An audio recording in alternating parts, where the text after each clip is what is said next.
नमस्कार। किसानों से सस्ता गेहूं खरीद कर अपने महंगे आटे को बेचने के लिए टेलीविज़न पर ये नारा देने वाली कि अगर आपने भोजन किया है तो किसान को धन्यवाद दिया है कि नहीं दिया, इस तरीके की बाजारू औपचारिकताएं निभाने से काम नहीं चलेगा। हमारा अनुरोध है 16 मई को अपने अपने घरों से बाहर निकालिए और निकलने के बाद ये मांग कीजिए कि किसान को सम्मान दो, खेती किसानी को मान दो। इस आंदोलन का आह्वान 234 किसान संगठनों के साझे संगठन अखिल भारतीय किसान संघर्ष समन्वय समिति ने किया है और पूरे देश भर में ये सारे संगठन मिलकर इस नारे को लेकर जाएंगे, किसान को सम्मान दो, किसानों को मान दो, किसानी को मान दो। और उसके लिए हम आपसे अनुरोध करेंगे कि आप लोग भी 16 मई के दिन अपने अपने गांव में, अपने खेत में, अपने खलिहान में, अपनी छत पर, अपनी गलियों में कोविड प्रोटोकॉल का पालन करते हुए इकट्ठा हों और उन कोरोना के खाद्यान्न योद्धाओं के प्रति सम्मान व्यक्त करें जिन्होंने इस संकट काल में भी इस देश की जनता को खाने पीने की चीज़ों की कमी महसूस नहीं होने दी। जो भी कमी थी वो कृत्रिम थी, बाजार की थी, किसान की नहीं थी। वो अपनी सब्जियां लेकर आया, वो अपने अनाज लेकर आया, वो अपने फल लेकर आया, वो अपने फूल लेकर आया, वो अपने अंडे लेकर आया, वो अपना दूध लेकर आया, वो अपना घी लेकर आया और अपनी खुद की जान को जोखिम में डाल कर लेकर आया। और लेकिन उसके साथ इस दौरान जो बर्ताव हुआ कि उसे न अपनी सरसों का दाम मिला, न अपने गेहूं का दाम मिला, न अपनी फसल का दाम मिला, न उसे अपनी सब्जी का दाम मिला, बल्कि पिछले दिनों जो 20 लाख करोड़ के पैकेज की लफाजी की गई है उसमें भी उसको कहीं भी अपना नाम नहीं मिला। इसके विपरीत जब पूरी दुनिया भर में पेट्रोलियम पदार्थों की कीमत सबसे नीची है, उस दौर में भी हमारी सरकार ने उसमें और ज़्यादा कीमत बढ़ाकर उसकी कमर को तोड़ने का ही काम किया है।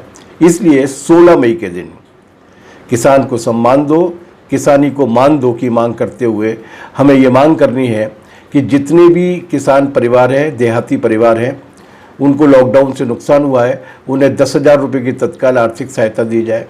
हमें ये मांग करनी है कि कृषि के सारे कामों को मनरेगा से जोड़ा जाए और प्रवासी मजदूरों को उसमें बिना किसी भेदभाव के काम दिया जाए। हमें ये मांग करनी है कि सभी फसलों की, वनोपजों की, सब्जियों की, फलों की, अंडों की, दूध की सरकार द्वारा खरीद की जाए और ये खरीद स्वामीनाथन आयोग की सिफारिश के हिसाब से C2 लागत से 1.5 गुने मूल्य पर की जाए। हमें ये मांग करनी है कि शहरों में जितने भी प्रवासी मजदूर फंसे हुए हैं उन्हें बिना किसी किराए के वापस लाया जाए, उनके गांव तक पहुंचाया जाए। जो प्रवासी मजदूर खुद पहुंच गए अपने किराए से या पैदल चल के, उन्हें कम से कम 5,000 रुपये का विशेष राहत पैकेज दिया जाए। लॉकडाउन और इस बीच में आई ओला बारिश की प्राकृतिक आपदा की वजह से किसानों को जो नुकसान हुआ है उसके लिए प्रति एकड़ 10,000 रुपये का मुआवजा दिया जाए। किसान सम्मान निधि को बढ़ाकर 18,000 रुपये किया जाए। सभी किसानों, बटाईदारों, खेत मजदूरों, ग्रामीण गरीबों को बैंकिंग और साहूकारी के कर्जों से मुक्त किया जाए। उनके जो किसान क्रेडिट कार्ड हैं उस पर लिए गए ऋण की अभी वसूली नहीं की जाए और खरीफ की बुआई के लिए इसी कार्ड पर उन्हें ऋण जारी किए जाएँ। हमें ये भी मांग करनी है कि खरीफ सीजन के लिए मुफ्त बीज, खाद और कीटनाशक दिए जाने चाहिए। राशन दुकानों से दैनिक उपयोग की सभी वस्तुएं दी जानी चाहिए। राशन वितरण में धांधली बंद की जानी चाहिए और प्रवासी मजदूर को खास तौर से पोषण आहार दिया जाना चाहिए।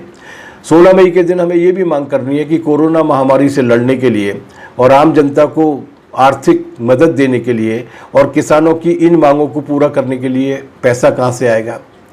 हमारी अखिल भारतीय किसान संघर्ष समन्वय समिति ये मांग करती है कि इसके लिए रईसों पर टैक्स लगाए जाएं, उनसे वसूली की जाए और विदेशों में जितना भी पैसा जमा है उस सारे पैसे को वापस लाया जाए। इसी के साथ ग्रामीण क्षेत्रों में स्वास्थ्य सुविधाओं का विस्तार होना चाहिए। केरल ने साबित कर दिया है पूरी दुनिया भर में, यूरोप के देशों से भी बेहतर, कि उसने अपने ग्रामीण इलाकों में स्वास्थ्य सुविधाओं का जो विस्तार किया था उसकी वजह से कोरोना उसका कुछ नहीं बिगाड़ पाया है।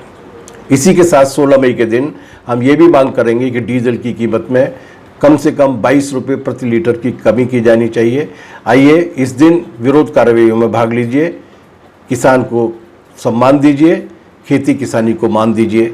इस देश को मजबूत करने वाली इस ऐसी मेहनतकश जनता को जो टेलीविज़न पर और अखबारों के चमकीले पन्नों पर नहीं दिखाई देती है, उसे अपना स्नेह और आदर दीजिए। बहुत बहुत शुक्रिया। 16 मई के दिन जरूर घर से बाहर निकलिए। धन्यवाद।